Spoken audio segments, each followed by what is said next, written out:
To observe proper procedures, we have to complement the original motion to hold these persons invited but did not care to present themselves today. They should be all cited in contempt.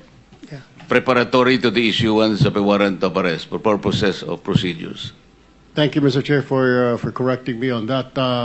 May we know, Mr. Chair, who are these people who were invited yet failed to show up again despite the subpoena issued by the Office of the Senate President, Mr. Chair? Can we ask the Secretary?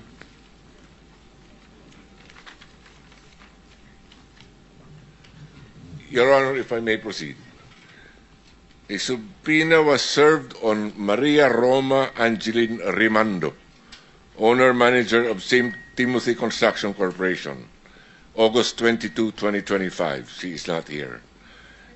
Number one. Number two, a subpoena against Yumir Villanueva, President, Top Notch Catalyst Builders. A subpoena was served also on August 22nd.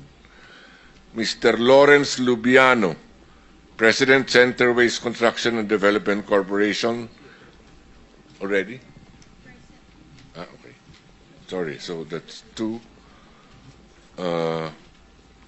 Aderma Angeli Alcazar, President, CEO, SunWest. A subpoena was served. But she's already here. Okay, thank you. Mr. Edgar Acosta is not here, but he is represented by Mr. Edsel Marbella, High-Tone Construction and Development Corporation. And then Mr. Mark Alan Arevalo, Wawaw Builders, is, I think, already here. No?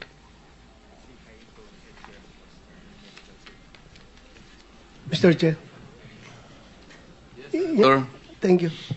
If the motion of Senator Tolpo was recalled, then may I move to cite in contempt all these absent invitees so that warrants can be issued against them, Mr. President, Mr. Chairman. Second. Second the motion. So, there's a motion, it has been seconded that all persons invited and properly served subpoena but did not appear in today's hearing are all cited in contempt in preparation for the eventual issuance of a warrant of arrest. Thank you, Mr. Chair.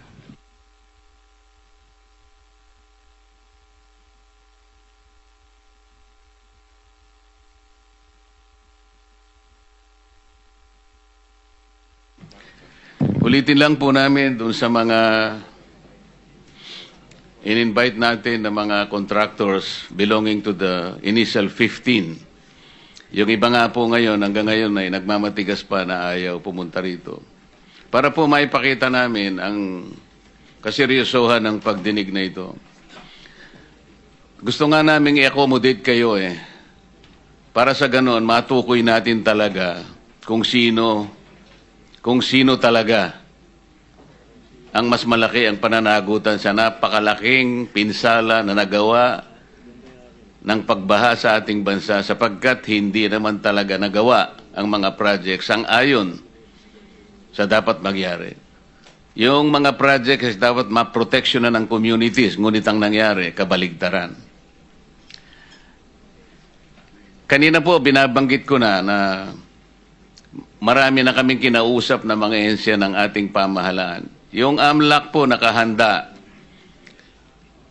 sang-ayon sa due process na hinihingi na ngayon ay kanilang pinatutupad na, kayo po'y kanilang tinutugay-gayan na mapipris po ang inyong mga assets. Nag-call na rin po kami ng outlook sa immigration. Sa mga kapatid, lahat po ng maahensang dapat nakausapin nandyan na. Ang pick-up, nakahanda po kayong iparevoke lahat ang mga lisensya sa sandaling mapatunayan natin. Ang DPWH may karapatang mag-blacklist yan sa ilalim ng kanilang pamamahala. Pwede po namin sigurong sabihin na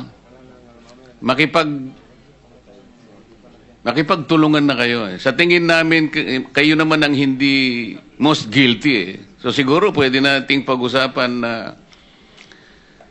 sa ngayon, iniisip namin, baka para lang maingganyo kayo makipag-cooperate.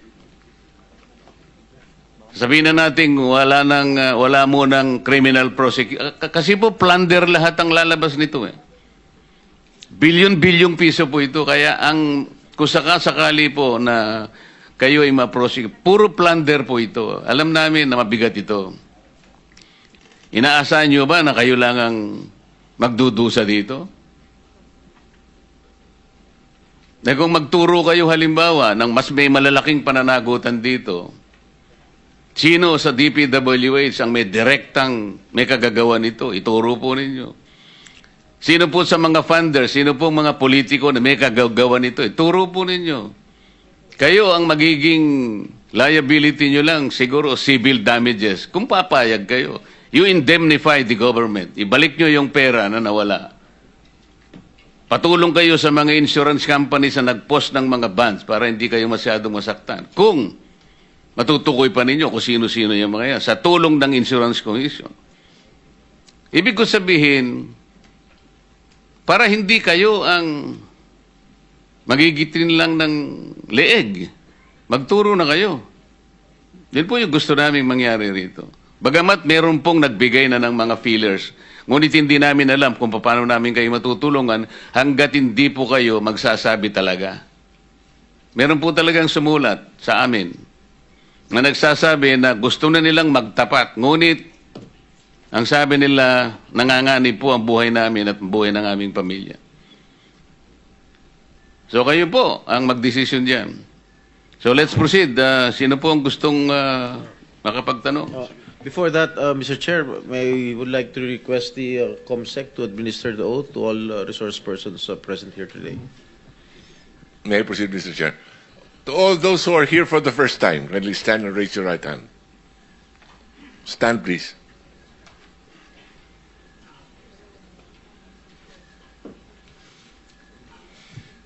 Do you swear or affirm to tell the truth, the whole truth, and nothing but the truth in this proceeding? Thank you. For the record, everyone said yes, Your Honor.